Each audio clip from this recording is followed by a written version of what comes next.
Good evening students. तो students question को हम करेंगे विविध प्रश्नावली है राजीव बुक की।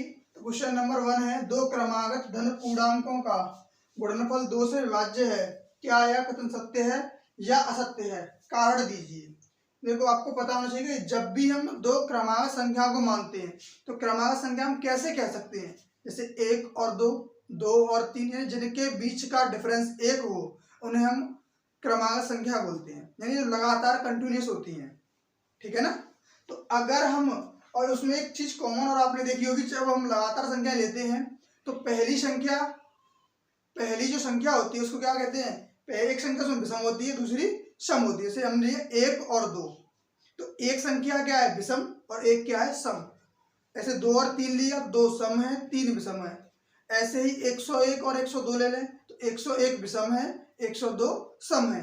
यानी जितनी भी सम संख्या होती है वो 2 से विभाज्य होती है, इसीलिए ये संख्या भी 2 से विभाज्य होगी। कारण क्या है कि दो क्रमागत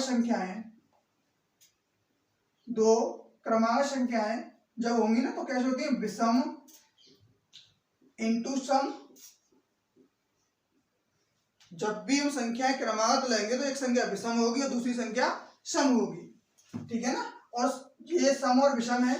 जैसे हमने एग्जाम्पल लिया 2 इंटू 3, या और कोई एग्जाम्पल ले लो 9 इंटू 10। ठीक है। सम और विषम का गुणनफल किया, यानी पहली जो क्रमागत संख्या लेंगे तो उसमें एक सम रहेगी, एक विषम रहेगी। और सम संख्याएं क्या होती है कि 2 से विभाज्य होती हैं, तो इनका गुणनफल भी 2 से विभाज्य रहेगा। ठीक है ना। क्योंकि दो क्रमागत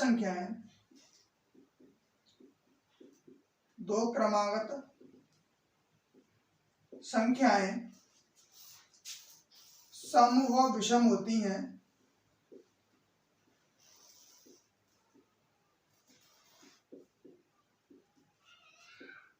और उनका गुणनफल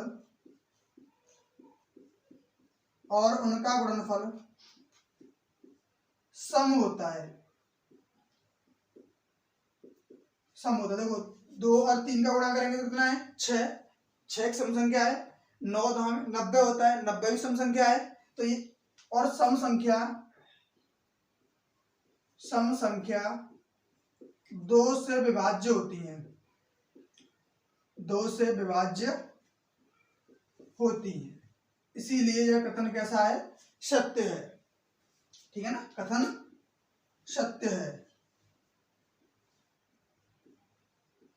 बात समझ में आ गई होगी आपको कि जब भी हम क्रमागत संख्याओं को मानते हैं तो वो संख्याएं क्रमागत सम और विषम के रूप में होती हैं, और सम और विषम का जब भी हम गुणा करते हैं तो हमेशा हमें सम संख्या ही मिलती है, और सम संख्या 2 से विभाज्य होती है, इसीलिए कथन सत्य है। सेकंड क्वेश्चन, यदि संख्याएं 480 और 685 का मासा इस रूप में लिखा जाता है तो व्यक्त किया जाता है, तो x का मान क्या होगा? तो पहले हम 480 और 685 के गुणनखंड करेंगे, वहां से इनका मासा निकालेंगे।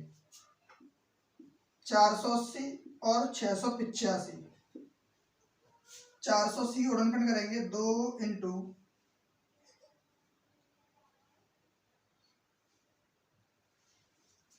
2 into 2 into 2 into 2 into 3 into 5। 5 3 15, 2 30, 60, 2 120, 2 240, 2 480। ठीक। ऐसे ही इसके गुणनखंड करेंगे।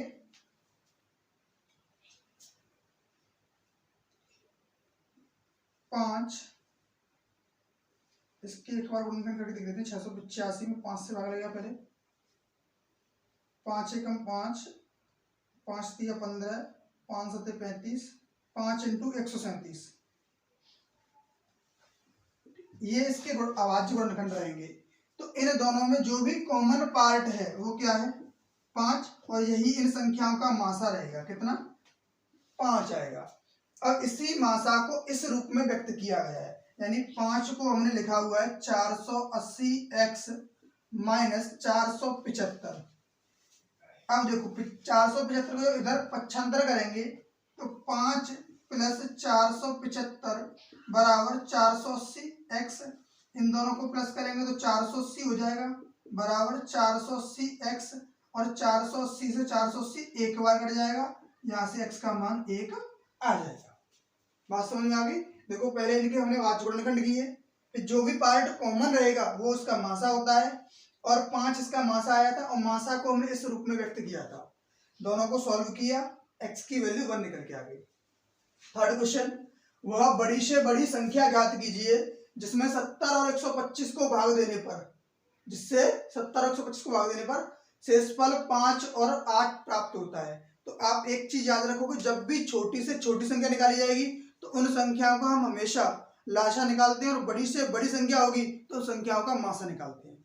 बट इसमें क्या कहा गया है कि वह बड़ी से बड़ी संख्या ज्ञात कीजिए जिससे 70 और 125 को भाग देने पर शेषफल क्रमशः 5 और 8 आए। तो शेषफल को पहले हम माइनस करेंगे, ठीक है ना। पहले क्या करेंगे, जो भी शेषफल है उसको माइनस करेंगे। तो 70 माइनस 5 बराबर 65, और 125 माइनस 8 बराबर 117। तो 65 और 117 का मासा निकालेंगे। तो इसके गुणनखंड होते हैं 13 इंटू 5, और इसके गुणनखंड होंगे 3 इंटू 3 इंटू 13। तो इनका मासा कितना रहेगा, मासा रहता है 13। तो वो सबसे छोटी संख्या क्या रहेगी, वो संख्या सबसे छोटी 13, जो कि इन संख्याओं में भाग देने पर क्रमशः क्या बचाएगी, 5 और 8 हो जाती है। क्वेश्चन नंबर 4, P और Q के मानों को ज्ञात कीजिए जिससे कि 2520 के अभाज्य गुणनखंड इस रूप में व्यक्त हैं। तो हमें पहले 2520 के अभाज्य गुणनखंड करने हैं। 2520 के 2 से काटेंगे, 1 2 6 0, 2 से 6 3 0, 2 से 3 1 5, अब 3 से काटेंगे, 1 0 5, 3 से 35, फिर 5 और 7। जब हमने 2520 के अभाज्य गुणनखंड किए, 2 की पावर 3 इंटू 3 की पावर 2 इंटू 5 इंटू 7 के रूप में व्यक्त किया। लेकिन इसी चीज को एक इस रूप में व्यक्त किया गया है। किस रूप में, कि 2 की पावर 3 इंटू 3 की power p into q into 7। तो देखो 3 की पावर यहाँ 2 है और यहाँ पे p है, यानी इनकी तुलना कंपैरिजन कर देंगे। तो p के स्थान पर कितना है, 2 है, तो p की वैल्यू हो जाएगी 2, और q के स्थान पर कितना है, 5। तो p और q की वैल्यू हम इस तरीके से निकाल लेंगे। क्वेश्चन नंबर 5 है, सिद्ध करो कि √2 एक अपरिमेय संख्या है तथा दिखाइए कि 3/√2 भी एक अपरिमेय संख्या है। तो देखो इस क्वेश्चन को सॉल्व करेंगे। सबसे पहले हम क्वेश्चन को क्या मानते हैं कि एक परिमेय संख्या है। माना √2 एक परिमेय संख्या है,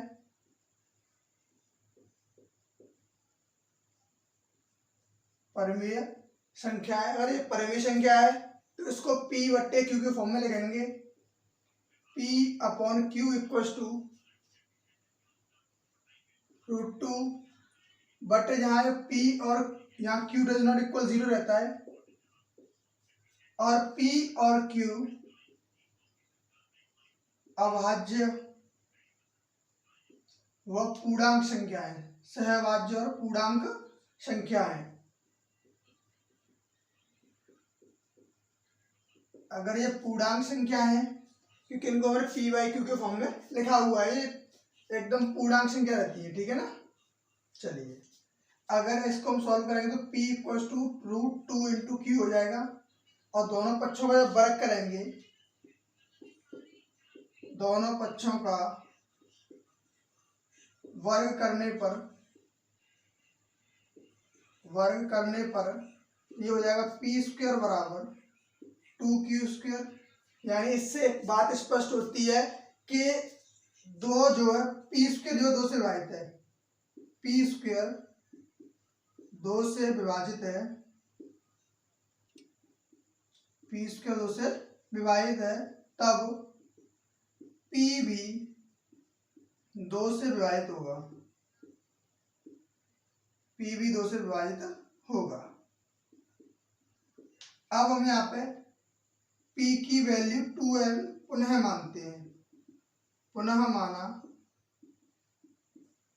P इक्वल्स टू 2r और इसको समीकरण नंबर 1 में रख देंगे, सॉरी इसमें समीकरण नंबर 1 यहाँ पे। अब इसकी वैल्यू जैसे ही यहाँ पुट करोगे तो हो जाएगा 4r square equals to 2q square, यानी कि q स्क्वायर इक्वल्स टू हो जाएगा 2r स्क्वायर। q स्क्वायर 2 से विभाजित है,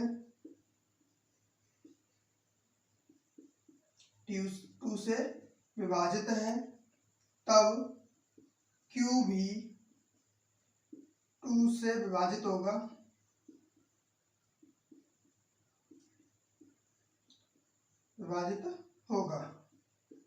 लेकिन हमने क्या पढ़ा था कि P और Q यहाँ सहवाची संख्या है, यानी एक के अलावा इनका कोई भी वेरिएंट गुणनखंड नहीं होगा। अतः इसका विरोधाभास प्राप्त होता है, इसका विरोधाभास प्राप्त होता है √2 एक अपरिमेय संख्या है। अपरिमेय संख्या है। अब ये अपरिमेय संख्या है तो शुद्ध हो गया, बट उसने कहा था तब 3/√2 भी अपरिमेय संख्या होगी। अपरिमेय संख्या होगी। क्यों होगी? क्योंकि हम जानते हैं किसी भी परिमेय संख्या में अपरिमेय संख्या को जोड़ने पर, घटाने पर, गुणा करने पर या भाग करने पर हमेशा अपरिमेय संख्या ही प्राप्त होती है। प्रूफ हुआ। नेक्स्ट है क्वेश्चन नंबर 6 का सॉल्यूशन। संख्याओं 55 और 210 का मासा ज्ञात कीजिए। तो देखो मासा ज्ञात करना है HCF। 55 के हम अभाज्य गुणनखंड करते हैं।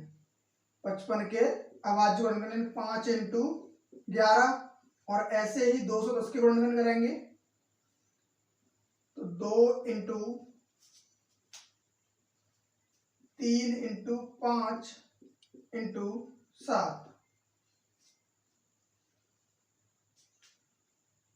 ठीक, ये इसके वेरिएंट गुणनखंड हो गए। अब इनका मासा निकालेंगे, HCF निकालेंगे तो कितना आएगा? 5 आएगा। अब उसने कहा है कि प्राप्त मासा को इनके रैखिक संयोजन के रूप में व्यक्त कीजिए और A और B के कुछ मान दे रखे हैं, यहाँ से मान निकालने हैं। तो जो HCF है किसका 55 और 210 का जो HCF है वो 5 के बराबर निकल के आया है और इसके HCF को इसके बराबर रखा गया है। बट एक इसमें कंडीशन रहेगी कि जो एक ही वैल्यू है वो हमें क्या माननी पड़ेगी, इसके HCF के बराबर मानते हैं। तो 210 × 5 प्लस 55 बराबर 55B बराबर 5 रहेगा और 5 × 210 करेंगे तो ये हो जाएगा 1050 प्लस 55B बराबर 5 और 55B बराबर 5 - 1050। 55B बराबर -1045 रहेगा और B बराबर -1045/55। अब इससे इसको सॉल्व करेंगे तो ये माइनस के 19 बार कट जाएगा। तो A की वैल्यू जो HCF आया है वो इसकी A की वैल्यू रहेगी और B की वैल्यू कितनी आएगी? -19 रहेगी। मिलते हैं नेक्स्ट वीडियो में नेक्स्ट चैप्टर के साथ। इसमें चैप्टर 1 कंप्लीट हुआ है फर्स्ट।